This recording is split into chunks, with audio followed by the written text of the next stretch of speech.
Thanks, Laura. Hi, everybody. Can I just get a show of hands? So who here are parents? Just raise your hands. Okay, we've got a few parents. How about godparents? Okay, a few more. Arms up. How about, do we have any aunties or uncles? Okay, a few more hands up. Anyone who's got young people in their lives? I think this is a lot of people raise their hand up.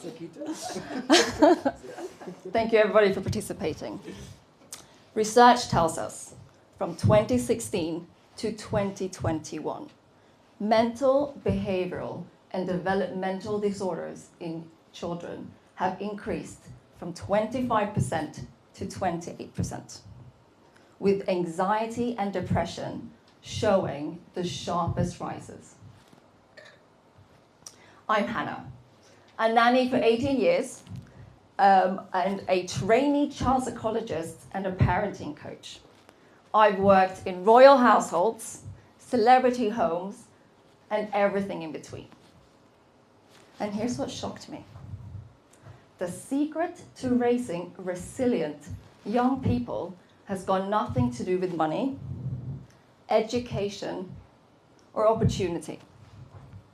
So whether you're a parent, an auntie, an uncle, a godparent, or someone who cares about the next generation, this matters. Because the young people in our lives are watching us, and what they see in us shapes who they become.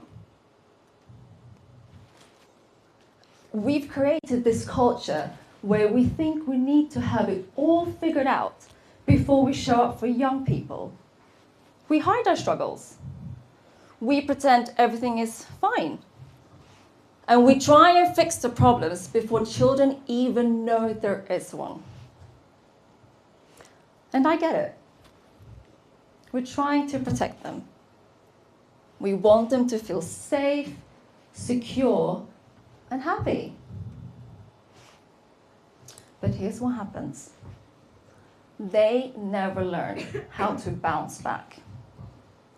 A setback feels catastrophic.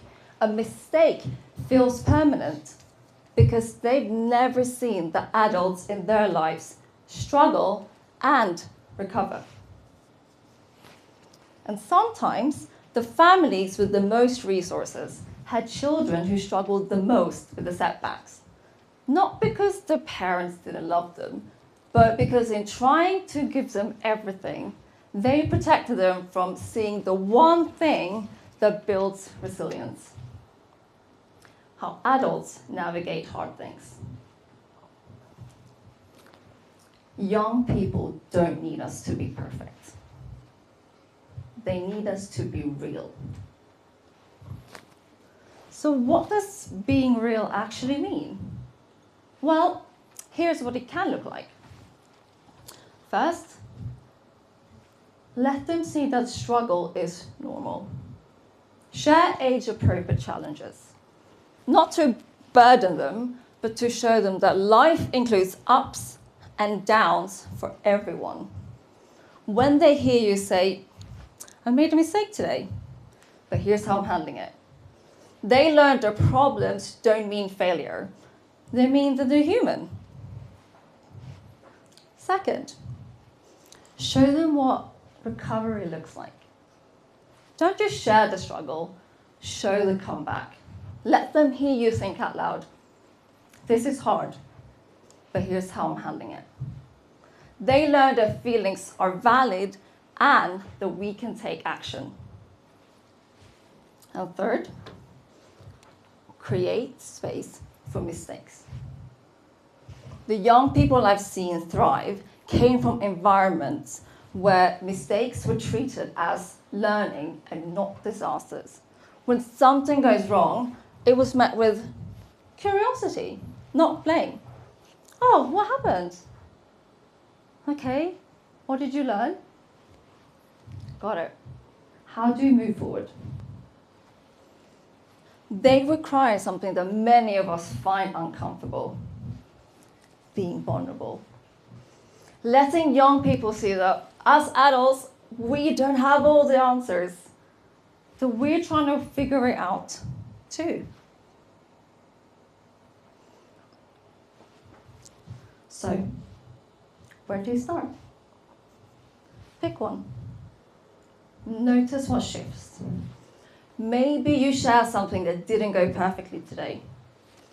Or maybe when you make a mistake, you say out loud, here's how I'm handling it. Or maybe the next time a young person in your life messes up, you respond differently. Small shifts create massive change. Because here's what I believe after 18 years. The young people in our lives don't need us to be flawless. They need us to be honest. That's what builds resilience. Not perfection, but presence. Not protection, but honesty. The courage to be real. And here's what I want you to know. You're already doing more than you think. Every time you show up, every time you care enough to wonder if you're doing it right, that matters. This event is called Speak into the Year. So let me speak this into your year. Let this be the year that you give yourself permission to be human in front of the people, the young people that you care about. Not perfect, just real. Small shifts create massive change. You've got this, they've got you, and that's enough. Thank you.